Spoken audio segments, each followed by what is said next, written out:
पीक पद्धती हा आजचा आमच्या चर्चेचा विषय होता आणि याच्यामध्ये प्रामुख्याने पीक पद्धतीवरती काय इश्यूज आहे, काय प्रश्न आहेत याच्यावरती आम्ही आता चर्चा केलेली आहे। याच्या प्रामुख्याने असं जाणवतं की पीक पद्धती जमीन आणि हवामान ह्यानुसार असणं गरजेचं आहे आणि बाकी देशामध्ये विशेषतः चीन असेल, रशिया असेल किंवा प्रामुख्याने अमेरिका वगैरे इथे कायद्याने पीक पद्धती राबवली जाते।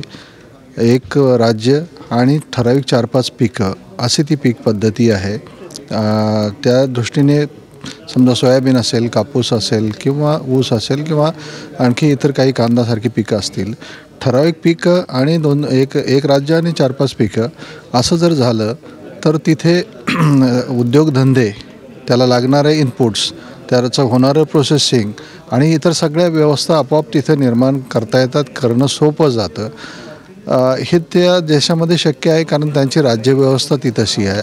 आपल्याकडे लोकशाही आहे आणि म्हणून काय पिकं घ्यावीत हे शास्त्रावर आधारित जरी असलं तरी शेवटी काय विकलं जातं त्या भागामध्ये त्या दृष्टीने आणि त्याच्याकडे काय उपलब्ध आहे पीक पाणी आणि त्याचं ज्ञान ह्या दृष्टीने शेतकरी आपलं पीक पद्धती निवडतात आणि म्हणून कायद्याने त्याच्यावर बंधन आपल्याला घालता येणार नाही किंवा त्याला कंपल्सरी करता येणार नाही।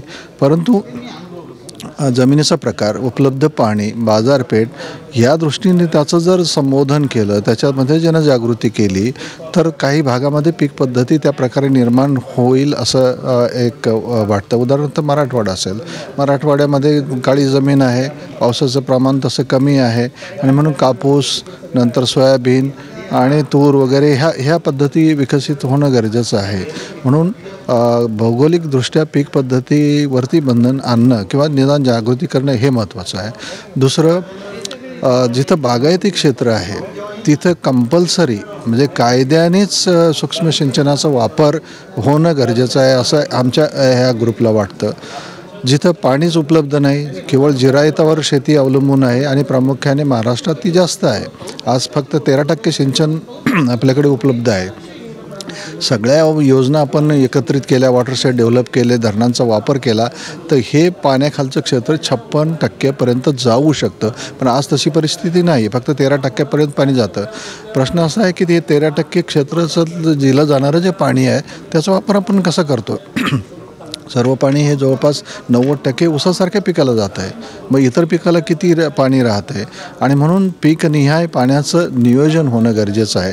राहिला प्रश्न जिरायत शेतीचा, जिरायत शेतीमध्ये बाजरी, तूर आणि सोयाबीन, उडीद वगैरे अशी पिकं आहेत, परंतु तिथं पीक पद्धती ही त्या निसर्गानेच लादलेली आहे आणि म्हणून जे उपलब्ध पाणी आहे तिथलं पावसाचं पडणारं त्याचा वापर कसा आपण करतो इकडे पाहणं गरजेचं आहे। बऱ्याचशा उताराच्या जमिनी आहेत, पाऊस पडतो, पाणी वाहून जातो आणि म्हणून तिथं लेझर लेव्हलिंग करून जिरायती भागामध्ये जमिनी समतल करणं हा मोठा कार्यक्रम असला पाहिजे आणि मूलस्थानी जलसंधारण करून म्हणजे त्या पिकाची उत्पादकता वाढवता येईल।